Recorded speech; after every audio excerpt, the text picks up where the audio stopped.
साहिब, मेरी वालिदा सख्त बीमार हैं, इस वक्त अस्पताल में दाखिल हैं, क्या तनख्वाह में से कुछ रकम पेशगी मिल सकती है? चौकीदार अहमद अली को अपने मालिक से किसी मदद की उम्मीद तो ना थी, मगर फिर भी एक आस के तहत पूछा था। उफ़्फ़ो, तुम लोगों के हर रोज के मसाइल ने बड़ा तंग किया हुआ है।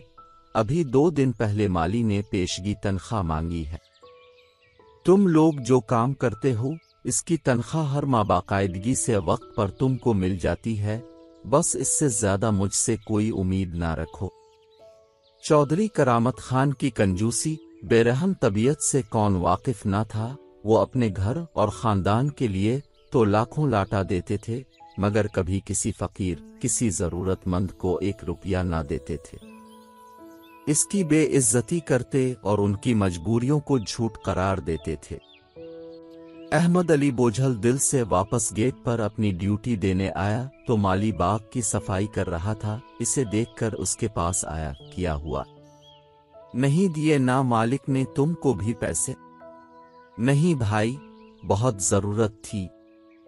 पता नहीं अब क्या होगा, अम्मा अस्पताल में हैं और मुझे भी सख्त जरूरत थी। बेटे की स्कूल की फीस देनी थी और मकान की छत गिर गई थी, फौरी मरम्मत करनी थी।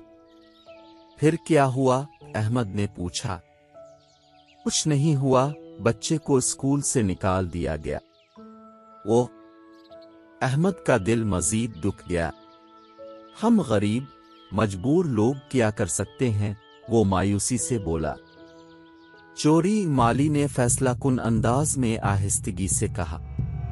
चोरी? अहमद चौंका। हाँ चोरी, मैंने फैसला कर लिया है। बाकी तुम्हारी मर्जी है। साथ दो आना दो। कल सुबह करामत खान अपने घर वालों के साथ 2 दिन के लिए दूसरे शहर जा रहा है। फिर? अहमद का दिल धक धक करने लगा। फिर क्या?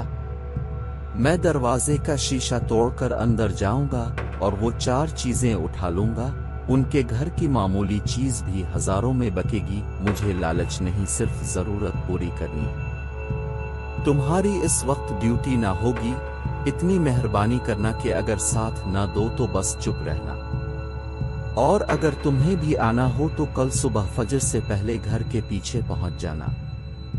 माली इतना कहकर तेजी से अपना काम करने चला गया, मगर अहमद का दिमाग सुन हो गया था।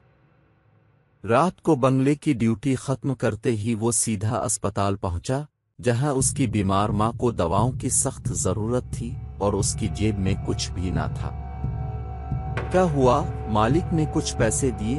उसकी बीवी ने बड़ी उम्मीद से पूछा। उसने इनकार में सर हिला दिया। मगर कल जरूर पैसे मिल जाएंगे, वो यकीन से बोला। सुबह होने में अभी कुछ देर थी। माली वारदात करने बंगले पर पहुंचा तो उसे अहमद अली को वहां देखकर बड़ी हैरत हुई।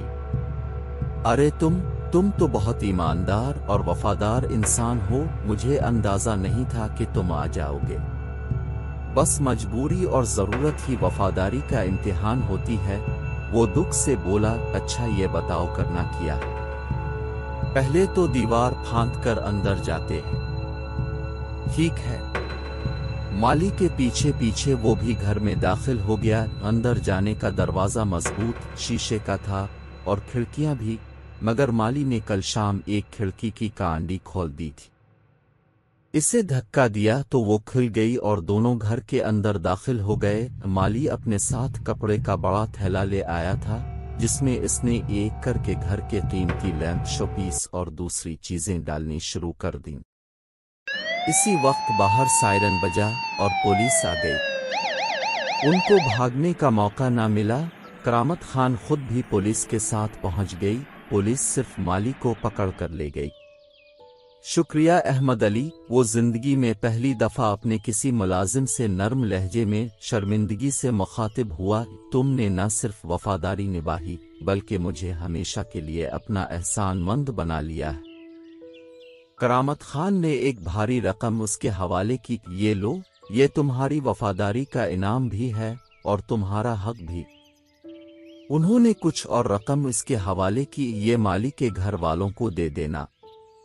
وہ غریب اور ضرورت مند ہے، میری ہی غلطی تھی کہ مانگنے پر اس کی مدد نہ کی، مگر بہرحال ضرورت میں بھی چوری کرنا تو جائز نہیں۔ تم یہ رقم آج ہی اس کے گھر پہنچا دو، اسے اس کی غلطی کا احساس دلانے کے لیے کچھ حوالات میں رکھنا ہے، پھر اسے چھوڑ دیا جائے گا۔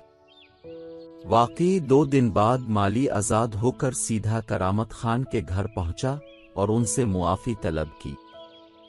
انہوں نے اسے معاف تو کر دیا، مگر دوبارہ کام پر نہ رکھا، کیونکہ وہ اب ان کے بھروسے کے قابل نہ رہا تھا۔ اس واقعے کے بعد احمد علی نے کرامت خان کو بالکل بدلا ہوا پایا۔ وہ اپنے تمام ملازمین کی ضرورت کا ہر ممکن خیال رکھتے، ان کی مالی مدد کرتے رہتے۔ اب ان کا رویہ غریب لوگوں سے بدل گیا، اور اس سبب اللہ نے ان کے کاروبار میں بہت ترقی دی۔